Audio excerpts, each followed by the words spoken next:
नमस्कार. 7 जन्माची सतीश आणि प्रीती भाग 35 मध्ये तुम्हा सर्वांचं स्वागत आहे.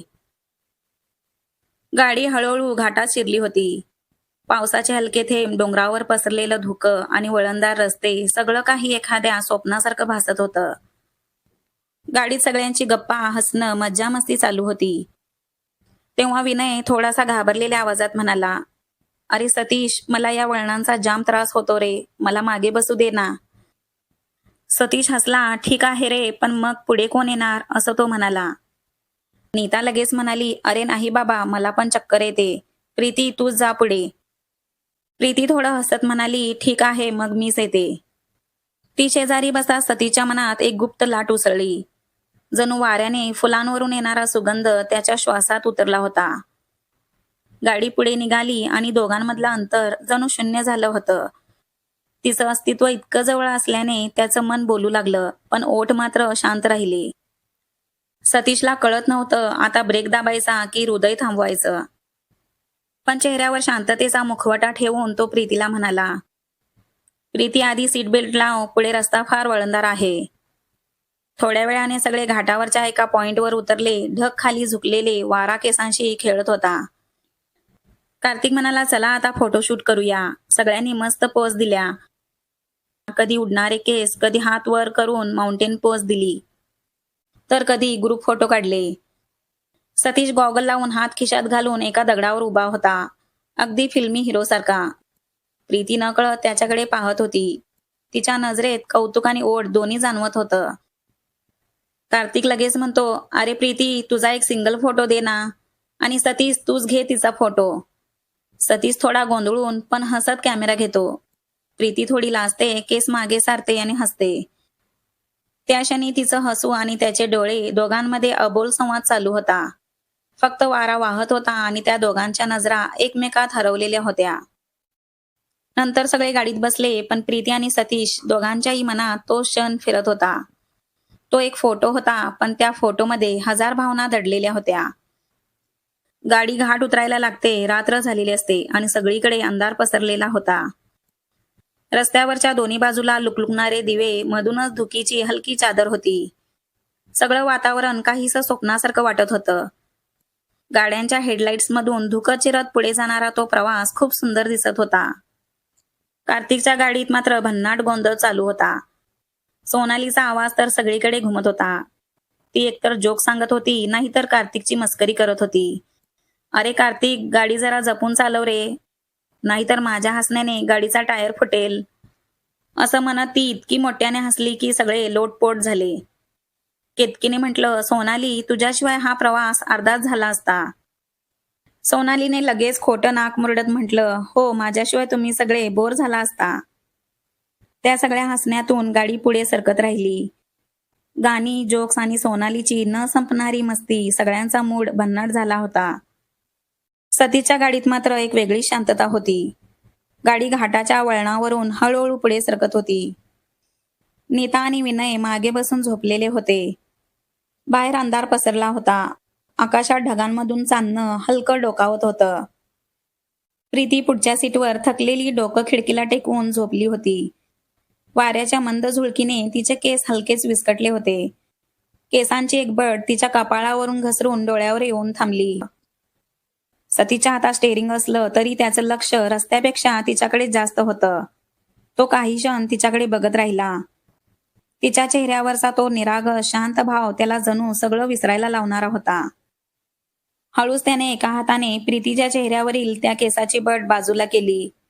बोटांच्या टोकांनी तिच्या कपाळाला स्पर्श झाला, पण प्रीतीला काहीच जाणवलं नाही. ती तशीच झोपलेली होती. सतीश थोडा वेळ तिच्याकडे पाहतच राहिला. त्याच्या मनात काहीतरी शांत, गोड भावना उसळली होती. गाडी चालू होती, पण त्याचं लक्ष तिच्या झोपलेल्या चेहऱ्यापासून काही हलत नव्हतं. दूरवरून लोणावळ्याच्या दिव्यांचा झगमगाट दिसू लागला होता. कार्तिकच्या गाडीतून सतीशला मेसेज आला, "आपण लोणावळ्याच्या अगदी जवळ आहोत मित्रा. लोणावळा आपल्यापासून फक्त 10 मिनिटं दूर आहे." सतीशने हलकंसं स्मित करत गाडीचा वेग थोडा कमी केला. वाऱ्याची थंड झुळूक गाडीत येत होती आणि त्या हवेत एक भन्नाट फ्रेशनेस होता. रात्री 10:30 वाजले होते आणि गाडी लोणावळ्यात पोहोचली होती. गाडी हळूच एका सुंदर डोंगराच्या उतारावर थांबली. मोठं गेट, लांब पायवाट, दोन्ही बाजूने झगमगणाऱ्या दिव्यांच्या माळा होत्या. आत एक मोठं लॉन, मध्ये छोटंसं फाउंटन आणि बाजूला लाकडी खुर्च्या जणू सगळ्यांचं स्वागत करत उभ्या होत्या. वरच्या टेरेसवरून खाली पाहिलं तर संपूर्ण लोणावळा लखलखत्या दिव्यांनी उजळून निघाला होता. जणू आकाशच पृथ्वीवर उतरलं होतं.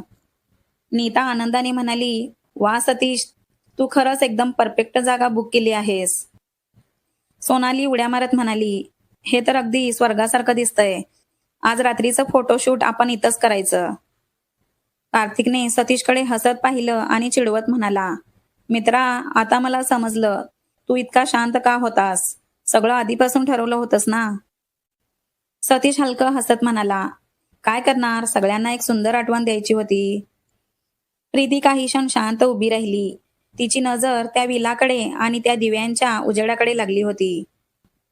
रात्री सगळ्यांनी आपापल्या रूम घेतल्या. विलात एकूण 4 रूम होत्या. त्यातल्या 2 रूम मुलींसाठी ठेवल्या होत्या. एका रूममध्ये नीता, प्रीती आणि सोनाली थांबल्या, तर दुसऱ्या रूममध्ये मनाली आणि केतकी होत्या. त्या रूम्स एकदम सुंदर सजवल्या होत्या. मऊ शुभ्र बेडशीट्स, खिडक्यांवर हलक्या पडद्यांमधून आज शिरणारा मंद वारा, भिंतींवर शांत लाइटिंग आणि कोपऱ्यात ठेवलेले सुगंधी फुलाचे वासे. संपूर्ण वातावरणात एक गोड शांत ऊब होती. जणू प्रत्येक कोपरा काहीतरी सांगत होता, या क्षणांना थोडं थांबा आणि अनुभव घ्या. सोनाली आरशासमोर उभी राहून केस नीट करत म्हणाली, अरे वा, अशी रूम तर मी फक्त इंस्टाग्रामवरच पाहिली होती. नीता हसून म्हणाली, आता लाईव्ह स्टोरी टाकायची वेळ आली आहे सोनाली. आणि त्या तिघींच्या हसण्याने ती खोली आणखी उजळली होती. तेवढ्यात बाहेरून सतीशचा आवाज आला, वेळ खूप झाली आहे, हॉटेलचा डायनिंग एरिया बंद होईल. तुम्ही लवकर फ्रेश व्हा आणि खाली या. आपण आधी जेवण करूया, मग हवं तर फोटोशूट आणि गप्पा सगळं करूया. कार्तिकनेही त्याला साथ देत हसत म्हटलं, हो हो, नाहीतर पुन्हा तुम्ही जेवण चुकवलं म्हणून सतीशला दोष द्याल. सगळ्या मुली हसत थांबा 2 मिनिटं असं म्हणत पटकन तयार व्हायला लागल्या. थोड्याच वेळात त्या सर्वजणी सुंदर ड्रेसेसमध्ये केस बांधून हलक्या परफ्यूमच्या सुगंधात हसत मुखाने खाली डायनिंग हॉलमध्ये आल्या. खालचा डायनिंग एरिया दिव्यांच्या उजेडात झळकत होता. मंद संगीत, टेबलवर ठेवलेले फुलांचे गुलदस्ते आणि बाहेरून येणारा थंड वारा, त्या सगळ्या क्षणात एक वेगळीच ऊब होती. जणू हा प्रवास, हे मित्र आणि ही रात्र सगळं काही खास होणार होतं. टेबलावर सगळे एकत्र बसले. हशा, चिडवाचिडवी आणि मध्ये मध्ये सतीश आणि प्रीतीची नजरानजर होत होती. त्या रात्री विलामध्ये फक्त दिवेस नाही तर सगळ्यांच्या मनातही काहीतरी उजळलं होतं. कुकने एक एक डिश आणून ठेवायला सुरुवात केली. जेवणासाठी व्हेज आणि नॉनव्हेज असे दोन्ही पदार्थ होते. सुरुवात झाली गरम सूपने. टोमॅटो सूप आणि चिकन सूप दोन्हींचा सुवास हवेत दरवळला होता. प्रीतीने चमच्याने हलकंसं सूपला ढवळलं आणि हसत म्हणाली, वा, इथलं सूप तर अगदी परफेक्ट आहे. थोड्याच वेळात स्टार्टर्स टेबलवर आले.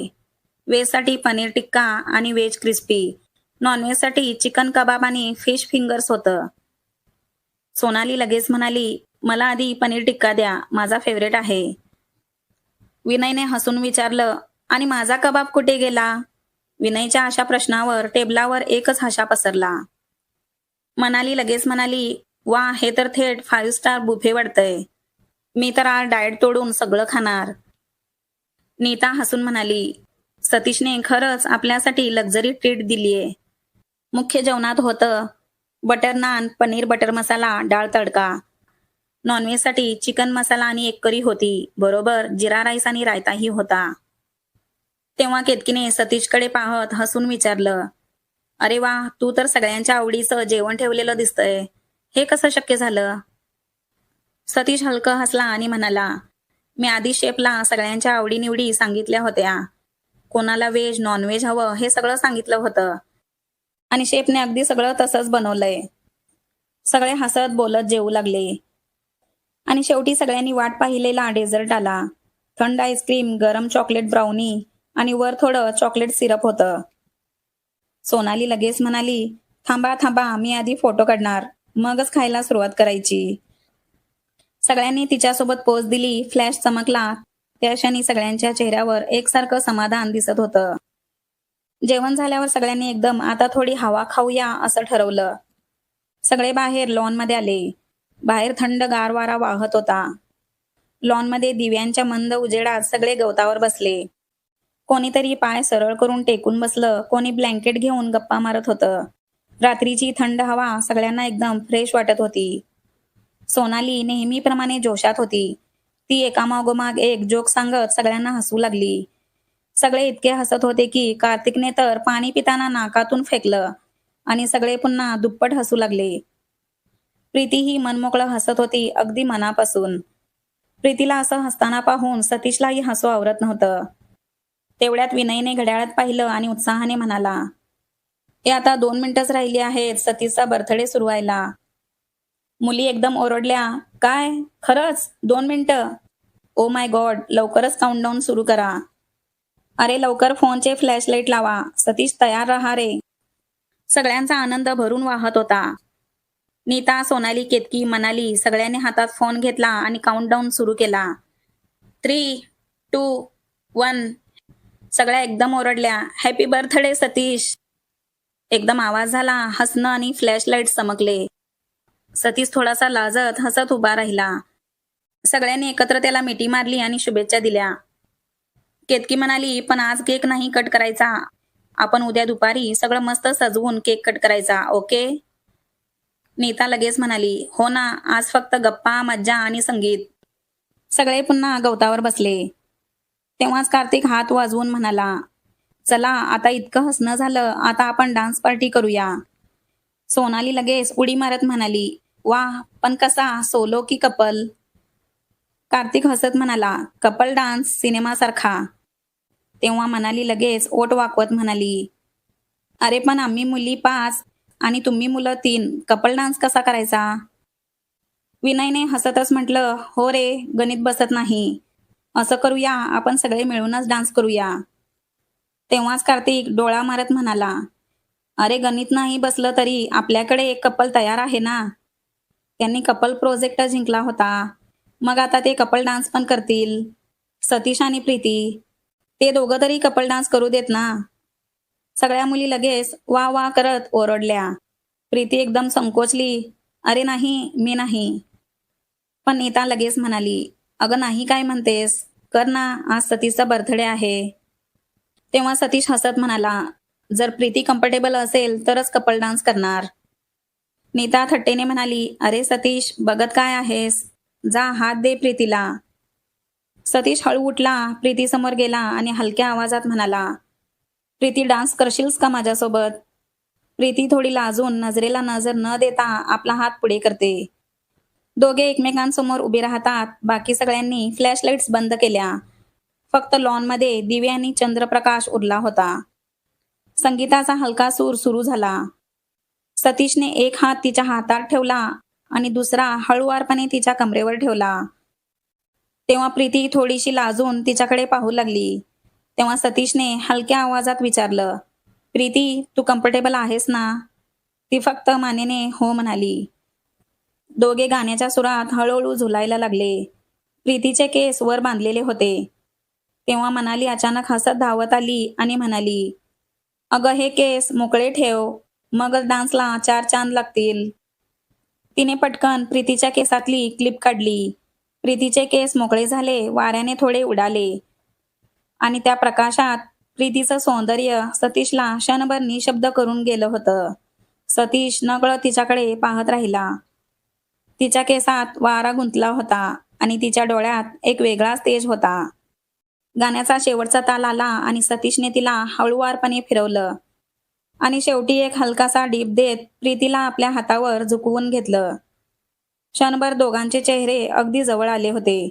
प्रीती श्वास रोखून त्याच्याकडे पाहत होती आणि त्या क्षणी तिला सुद्धा बाकी सगळं थांबल्यासारखं वाटत होतं. तेव्हा सतीश हलक्या आवाजात म्हणाला, "माझ्या खास मैत्रिणीने मला हे सर्वात सुंदर बर्थडे गिफ्ट दिलं आहे." तेव्हा प्रीतीच्या ओठांवर एक गोड हास्य उमटलं. सगळ्यांनी जोरात टाळ्या वाजवल्या, शिट्ट्या मारल्या. दोघेही सरळ उभे राहिले आणि बाकी सगळे त्यांच्या भोवती डान्स करू लागले. त्या रात्रीचा तो डान्स, ती मंद झुळूक आणि तो क्षण त्यांच्या दोघांच्या मनात कायमचा कोरला गेला होता. तुम्हाला सतीश आणि प्रीतीचा हा डान्स कसा वाटला हे मला कमेंट करून सांगा. आणि हा भाग आवडला असेल तर एक लाईक आणि चॅनलला सबस्क्राईब करा.